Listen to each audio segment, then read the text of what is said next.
Affaire Mera, maintenant affaire Nemouche, 2 cas de délinquants devenus terroristes à leur sortie de prison. Notre système carcéral serait-il donc devenu une fabrique à extrémistes? On va en parler avec 3 experts du dossier. David Dams, bonsoir. Vous êtes surveillant à la maison d'arrêt de Colmar et vous avez monté un groupe de travail sur la radicalisation en prison. Jean-Michel Decugis, bonsoir, notre chef du service police-justice sur iTélé. Vous avez enquêté sur cette question de la radicalisation en prison. Et puis par téléphone, Nicolas Dhuicq, bonsoir, député UMP de l'Aube qui avait tiré la sonnette d'alarme sur ce sujet. C'était il y a déjà 3 ans. Le tueur présumé du musée juif de Bruxelles serait donc bien radicalisé, comme nous l'a confirmé aujourd'hui un surveillant qui avait eu affaire à lui dans l'une des prisons qu'il avait fréquentées. Écoutez, c'était sur l'antenne d'ITélé.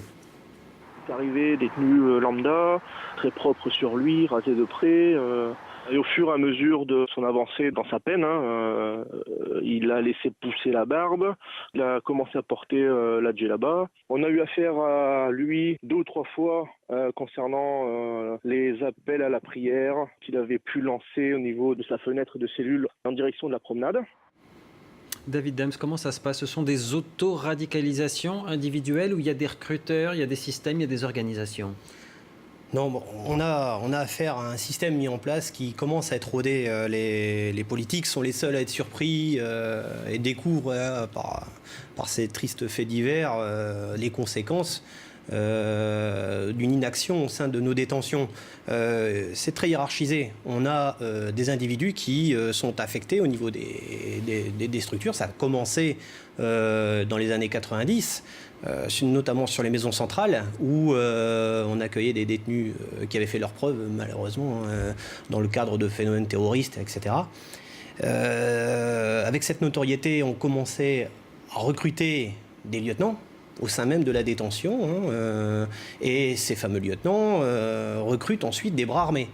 Alors c'est simple, ces personnes choisissent des individus particulièrement vulnérables, désociabilisés, en conflit avec notre société et à force de leur inculquer, on va dire, c'est une façon radicale de pratiquer leur religion, on va dire, à force d'essayer de les embrigader, de les rassurer. En échange d'une protection, oui, c'est ça l'idée? C'est donc une protection, un certain confort, quelquefois même une certaine forme. Est-ce qu'il n'est pas là le problème? C'est que pour être protégé aujourd'hui en prison, eh bien, on ne peut pas compter sur les surveillants, sur vous, mais on peut compter sur éventuellement un réseau qui va vous radicaliser. Non, c'est pas... Les personnels de surveillance protègent les détenus, sauf qu'il n'existe pas d'établissement où il y a un surveillant pour un détenu. Donc forcément, à un moment donné, sur les cours de promenade, au sein des structures, au gré des mouvements, ils se rencontrent, ils se parlent, quelquefois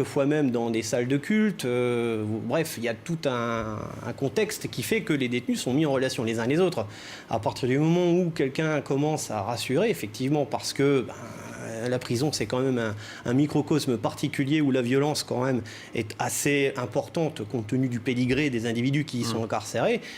Effectivement, certains se raccrochent parce qu'ils sont faibles psychologiquement, parce qu'ils ne veulent pas intervenir auprès des surveillants. À ça, résultat des comptes, vous avez des groupes qui se forment et ces fameux groupes, ensuite, posent problème, conspirent et commencent à s'attaquer à l'administration à proprement parler. Avec nous par téléphone, Nicolas Dhuicq, député UMP de l'Aube. Bonsoir. Vous êtes en réunion en ce moment même avec les surveillants de Clairvaux. Non, je viens de quitter. Alors, vous venez de quitter cette réunion. Vous aviez déjà, le sujet vous passionne, vous aviez déjà tiré la sonnette d'alarme il y a 3 ans. Est-ce que vous diriez aujourd'hui, et peut-être à la suite de la réunion encore que vous venez d'avoir à l'instant, que les choses ont empiré ? Je dis qu'il y a un système qui est mis en place dans les centrales de France depuis plusieurs années. C'est un système d'ordre parallèle qui vient de parfaitement être décrit par le membre de l'administration pénitentiaire à l'instant, avec des individus extrêmement dangereux qui trouvent une justification à leur mode de vie violent, sans accès à la culpabilité.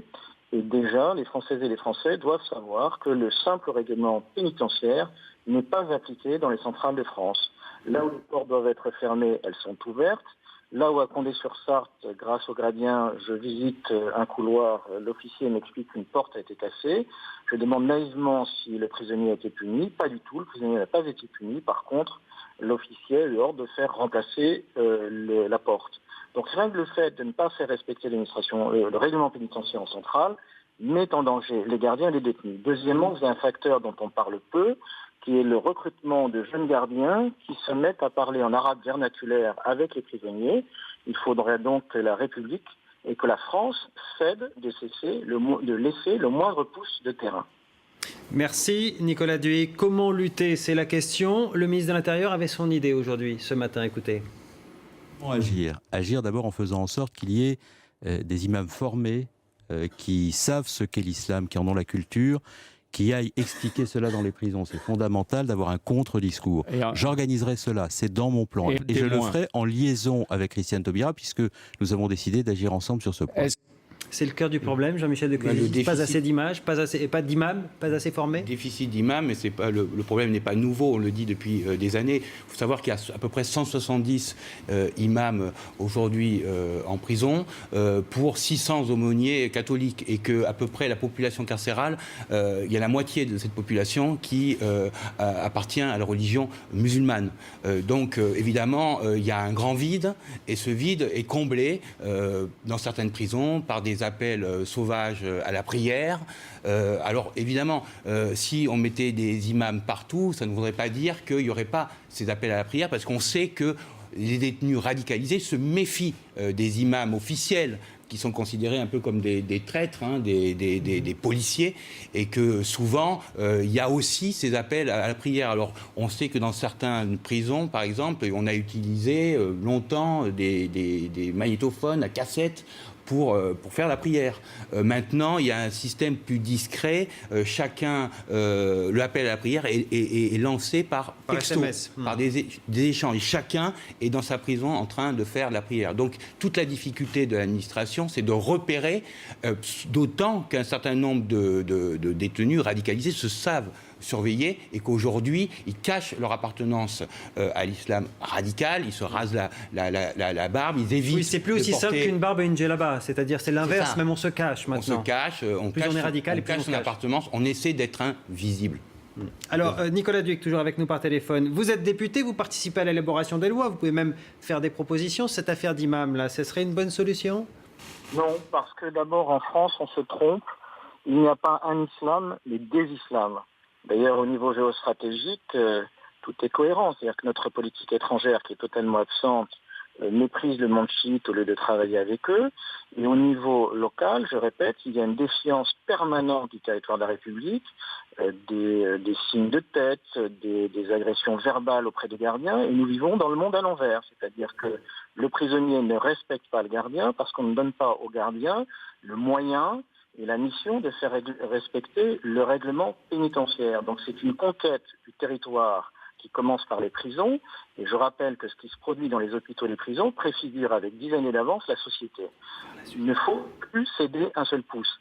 Et ces imams officiels ne répondent absolument pas au problème. D'ailleurs, si je voulais vous dire une chose juste, je vous rappellerai aussi que nous avons un déficit d'aumôniers catholiques dans les prisons françaises. Le déficit ne porte pas que sur les imams musulmans. Mais ces imams ne serviront à rien, puisque, comme cela a été dit, ils ne sont pas pris en considération par les populations dont nous parlons aujourd'hui, qui ne les respectent pas parce qu'ils les considèrent comme des traîtres. Merci Nicolas Dhuicq pour votre témoignage par téléphone. Un mot là-dessus, Monsieur Dème, vous êtes d'accord avec ce qui vient d'être dit?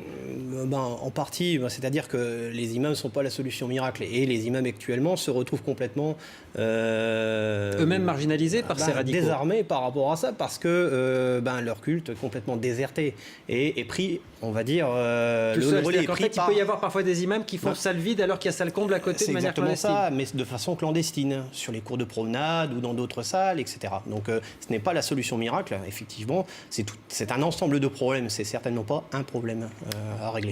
Merci. Un dernier mot sur cette affaire Nemmouche. La radicalisation avait été signalée en prison, y compris par les surveillants. Elle avait été signalée ça n'a pas permis d'éviter ce qu'on sait. Bien sûr, à la direction centrale de l'enseignement intérieur, ça avait été signalé. Et c'est vrai qu'à sa sortie, il n'était pas sous contrôle judiciaire et il a disparu des radars. Il est parti en Belgique, puis en Syrie, et on connaît la suite. Voilà, pas de solution simple à des problèmes complexes. Merci. En tout cas, voilà ce que nous pouvions décrypter ce soir sur cette affaire.